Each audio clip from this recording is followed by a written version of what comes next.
Good evening to everybody, and the gentle introduction to this evening's Saturday in concert on Saturday the 30th of January. Can you believe we're already at the end of January? This is Christopher Daigen coming to you from our home in our live stream series, my home in KwaZulu-Natal, and we have another program of classical music for you this evening. I'm hoping that you're able to join us for the next hour or so for a specifically chosen, very carefully chosen program of very gentle moods that are full of hope, full of contemplation, and full of upliftment, I hope, as well. This evening's program, as I say, is another in our live stream series coming to you on a number of platforms, including Facebook and YouTube, and at my website, musicrevival.co.za. The website's really worth the visit. You'll find a lot of information there. We update it very regularly, and you'll find a wonderful article written about the live stream series that was published last week, as well as other background information about myself, and then all the records of everything that has been going on in our live stream for the last 10 months or so, 11 months in fact, 10 months, starting at the end of March. So this evening's program will be playing for you music by Scarletty, by Mozart, Schubert, Liszt, Brahms, Chopin and Debussy, very mixed bag. And I thought it would be appropriate at this point to play a program of music that was very subtly hued. It had a lot of very gentle, poetic moments, you might say. I'm very intrigued about the possibility, especially in these live stream series and the program, and how audiences are experiencing these performances and this communication at the moment, about how people are really finding the music as an opportunity to be soothed, transported, and ready to be held, maybe in quite a gentle way through the music. And I thought, well, instead of trying to perform a program full of performance antics of great gestures and brilliance and excitement, because we've done that several times, and we will certainly be doing that again, I thought it would be interesting to approach a program that has just very subtle, gentle hues, but also that has a feeling of an upliftment and a feeling of contemplation here and there, and we'll be able to balance through various possibilities and various temperatures, you might say, humidities. It's very humid this evening here physically, but various musical humidities and temperatures and ideas into a very subtly nuanced program. And so I'm going to start this evening with two Scarletty Sonatas. This is Scarletty, the Italian Baroque composer, born in 1685, one of the 500 or so of these sonatas that he wrote. And these two sonatas are very contrasted. They're both in F minor. And the first sonata demonstrates a very interesting point about playing Scarletti's music on the piano, because Scarletti wrote this music for the harpsichord, an instrument where the string is plucked. So it's impossible really to change the sound of the note through the articulation of the finger. No matter how hard or soft you strike the note, it would always strike or always pluck in the same way.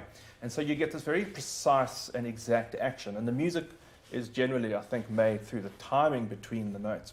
However, when you transfer these notes that Scarletti wrote to the piano is capable of an infinite variety of nuanced strikings of each note. So between very quiet and very loud, and not only each note, but the way that you balance notes, offers a great possibility to perhaps perform the music or produce the music in a way that I think Scarletti might not have intended or could have imagined.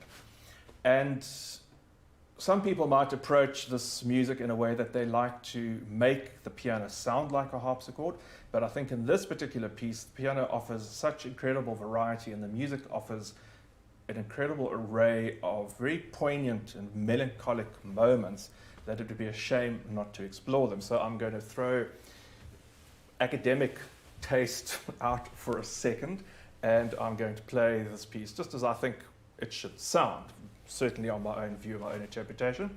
And then the second Scarletty Sonata, one that I've played several times before, but also in F minor, full of excitement and full of verve and brilliance, a very bouncy, driven atmosphere to it, but also ending up at a very positive and uplifting moment. So these are two Scarletty sonatas in F minor.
Scarletty Sonatas to open this evening's program of poetic, interesting, contemplative textures, sounds, and moods. I hope you enjoyed that first sonata. It's really such an extraordinary piece of music that I think speaks way beyond the sounds of the harpsichord, which I think it wasn't intended for. So we're going to move on to a sonata, the first movement of a sonata by Wolfgang Amadeus Mozart. This is the sonata in B-flat K333. And this is such an incredibly beautiful, perfect piece of music. I mean, every piece of Mozart seemed to be absolutely perfect, but there's just something incredibly intimate and wonderful about this music. And I think that for me, when I've been working on this and looking at this and trying to figure out what it is about it, I think in that the entirety of the first movement, certainly which I'm going to play for you, has such a simple joy about it in that it's very singable. I talked about this last week about a piece of music being lyrical and that the notes lie in a space where the human voice is able to portray or able to carry those notes, as opposed to something which is virtuoso, pianistic, which the human voice can't easily produce. And with the entirety of this piece, there's something about it that actually fits so easily within the voice. Even the opening theme and much of the material is built around scale patterns, which just move by step up and down, which means it fits very easily that it's able to be sung in a very natural and spontaneous way. It's a very intimate piece of music. I think it's incredibly joyful, and there's a rather extraordinary jubilance, but at the same time a very sensitive inner feel that I think comes through. So this is the first movement from the sonata in B-flat, K333 by Wolfgang Amadeus Mozart. This evening I am going to be using music for almost the entire program. A lot of these pieces I do play from memory, but it's about whether I'm actually going to get all the right notes, whether I'm going to come a cropper at some point. I've decided to actually rather just play the right notes, play everything that's there, and try and actually focus on the mood, the poetry, and the intimate detail of it, rather than stress about actually whether I'm going to remember it all. So.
It was the first movement from the Sonata in B-flat, one of the piano sonatas of Wolfgang Amadeus Mozart. Sonata in B-flat K333. As I said, a very gentle piece of music, something very lyrical, even in its most brilliant moment.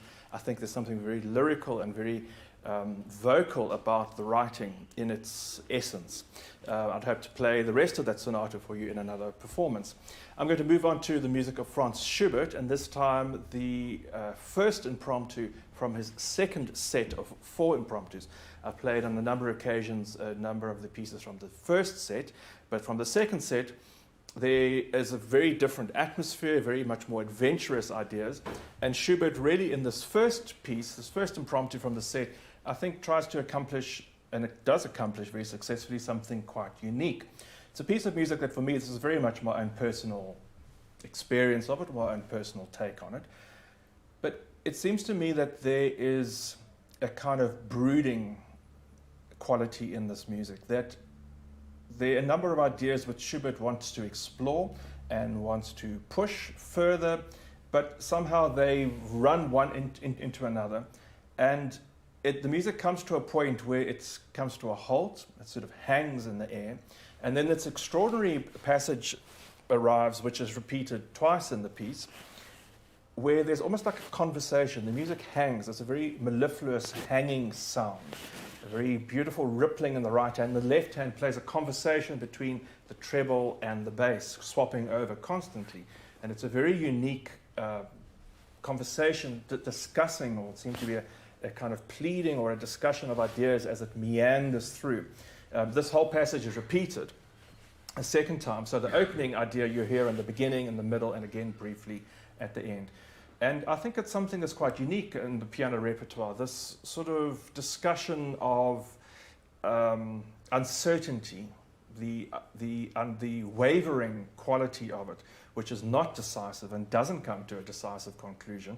The result is not one of, oh, now we've been through something and we know what the answer is. But the result is we've had a discussion and we still don't quite know what the answer to this really is. It's an open-ended feel. So this is the first impromptu from the second set by Franz Schubert.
think one of the most unusual pieces I know, really incredibly delicate, sensitive moments there, that incredible crossing of hands with the way the left hand and the right hand floating, just an incredible moment of conversation. And that movement, that's the first of the second set of impromptus by Franz Schubert. It's Opus 142 of Schubert's second set of 4 impromptus. It'd be lovely one day, I've played the first set, it'd be great to one day play the whole second set of 4 as well. Now I'm going to move on to a rather unusual combination of music, where I'm going to create a sandwich of Liszt with Brahms in the middle. It's a rather an odd combination, and I'm sure they actually won't be sitting happily together in real life, but I think these 3 pieces form an interesting combination and an interesting conversation, you might say. So the first of which is a wonderful composition called Sposelitzio, which takes its name from the painting by the artist Raphael. In the set of Years of Pilgrimage, the second volume of pieces that Liszt gave its title to, he wrote a number of pieces where he was inspired by Italy and its beautiful art, architecture, sculpture, and music, as well as literature. And included in that is the great Dante Sonata, a piece of music which I was really, really fond of and have played many times. One day I'll be able to bring it hopefully to these live streams, a great piece of drama.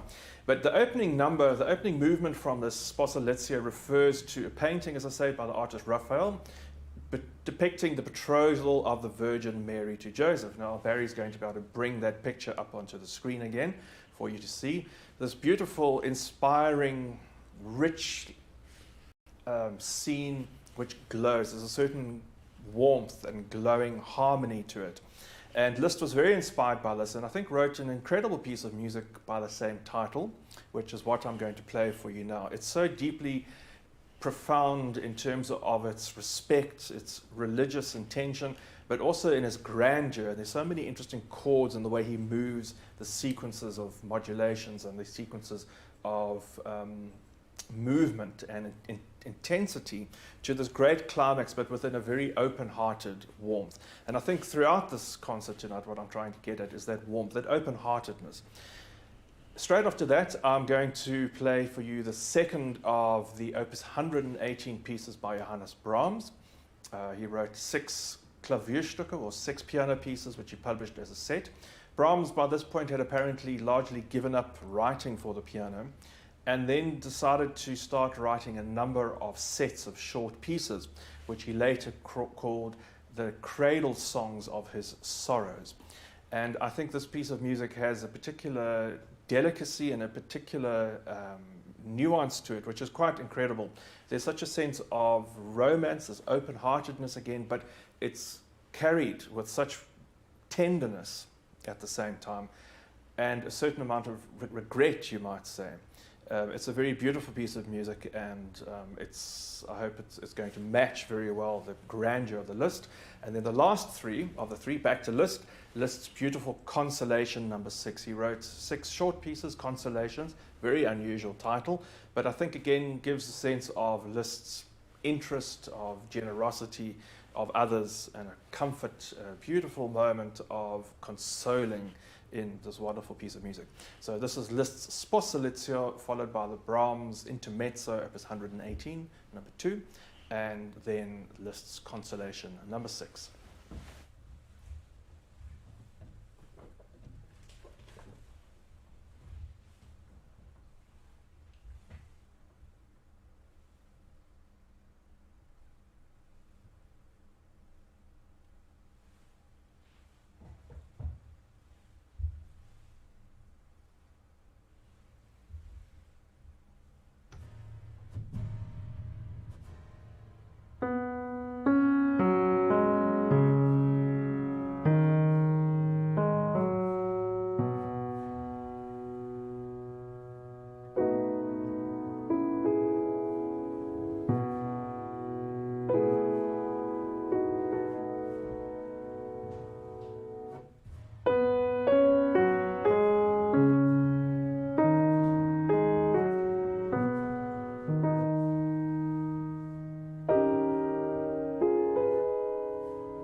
collection there of really beautiful melodies, beautiful music, beautiful chords, beautiful sounds. I ended there with Liszt's Consolation number 6. Before that, the Intermezzo, Opus 180 number 2, the second from a set of 6 very varied, very contrasted pieces by Johannes Brahms in his later years, and started off with, in this Liszt sandwich place. Brahms wouldn't have been happy in the middle, I'm sure, but certainly I think it worked. The colorings, starting off with Liszt's Sposelitzio, a piece of music inspired by the painting of Raphael. Certainly the incredible reverence, not only for the artwork, but I think for the subject matter that Liszt expresses in that music.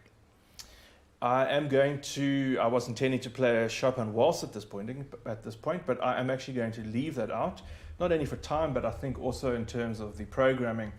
I'm going to go straight onto the final piece in the program, this evening's selection, which is Debussy's Sunken Cathedral. Now this may seem like a bit of a risk and a bit of a jump, or anything I do these days seem to be a bit of a risk, trying different subject matters and trying to juxtapose different pieces of music and see how they speak to each other, what they have in common and how one can inform the other.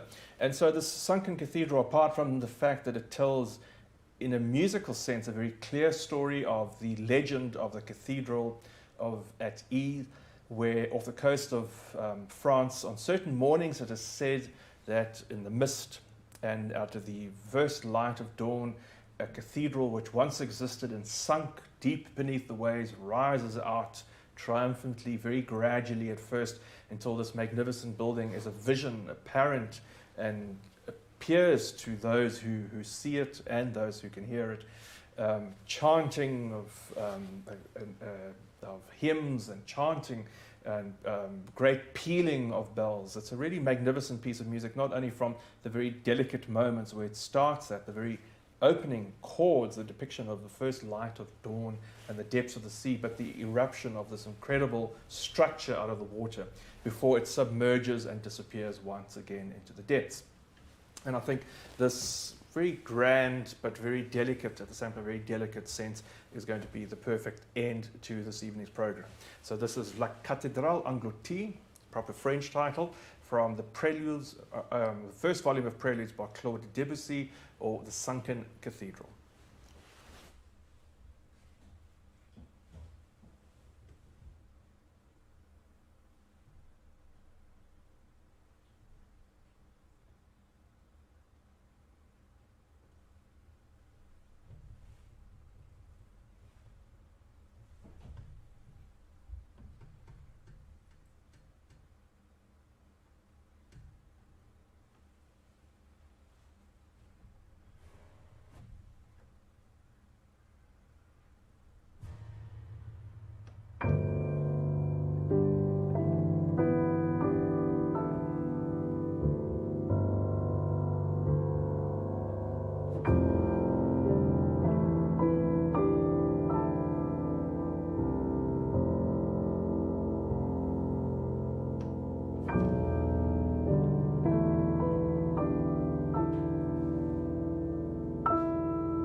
that prelude from Debussy's volume of preludes, 12 Preludes, Book 1, by Claude Debussy. It brought an end to this evening's program. That was the Sunken Cathedral, La Cathédrale Angleterre. And in a uniquely local way, you would have heard the Hardy-Dars crying away as they're disappearing into the dark. It has now just got dark, and I'm sure they're on their last trips home. So that brings us an end to this evening's program. I hope you have enjoyed a selection of music that's something a little bit different, something a little bit gentle, maybe even a bit mysterious, maybe even a little bit challenging. But I'm sure you've enjoyed the variety of the streams that we've presented over the last couple of weeks. Thanks to our technical support, Barry was running the controls this evening. Thanks for all the, gosh, they're no dogs. Oh wait, here comes little Lucy. Little Lucy makes an entrance just in time, just as the last moments of music are dying. And if you would like to join us on Wednesday evening for our piano hour at 6 p.m., I'll be having a session of music where I'll be focusing on a number of rather unusual and different stories, not academic stories, but stories something to do about Bach and something to do about Mendelssohn and Beethoven, and list sometimes quite humorous and funny things, as well as playing a couple of pieces, well-known pieces by them. So, Luce, did you enjoy that? You would like to come. Do you want to come on Wednesday? You like story time. Are you a story lover? Hey, Lucy. This is little Lucy, the long-haired Dachshund. She needs to go to the parlor, I think. Do you want to go for a haircut, Luce? You're not sure. What do you think? Yes, a haircut. You come back from the parlor with a bow sometimes. We're very, very excited. This is a big moment for us. In fact, this stream has been the first stream that we have had feeling 100% secure. I know that many of you knew about the power failure which we had recently in the city for 7 days. We were without power and constant concerns about load shedding and streams, and Barry's trying to tell me something. What are you trying to tell me? Oh no, that everyone knows it. Barry's wanting me to tell everyone that Barry has, for the continuity specifically, well, not only specifically, but one of the very important elements about the fact that this has happened, Barry has installed, as of yesterday, a complete solar system into our property. So we are now have a number of panels on one of the roof, and we are able to sustain the entire house, including absolute certain beautiful electricity and power supply to ensure that we will never be experiencing load shedding outages and worries about live streaming outages, because the batteries and the solar system are going to keep us completely powered up for as long as we need it. And as soon as the sun comes up, which is pretty much every day here, as you know, in this part of the world quite furiously as well, it is going to power the solar panels and charge the batteries and power the house. And so we are very grateful to Barry for that initiative. I know that was one of his big concerns, that these live streams, the worry of having the live stream, is it going to take place? Are we going to have power? Do we have to borrow a generator? Is load shedding going to kick in? That is all a thing of the past. So thank you, Barry, for your incredible support and consideration for everyone concerned that this is going to actually continue. So it brings us to the end of tonight's session. We look forward to seeing you on Wednesday. We look forward to seeing you next Saturday, when I have another exciting program. Been practicing furiously. You're ready for that. And look after yourselves, keep well, stay well, and we look forward to seeing you then.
Lisa's getting jealous. Look. Oh, Lisa's not happy.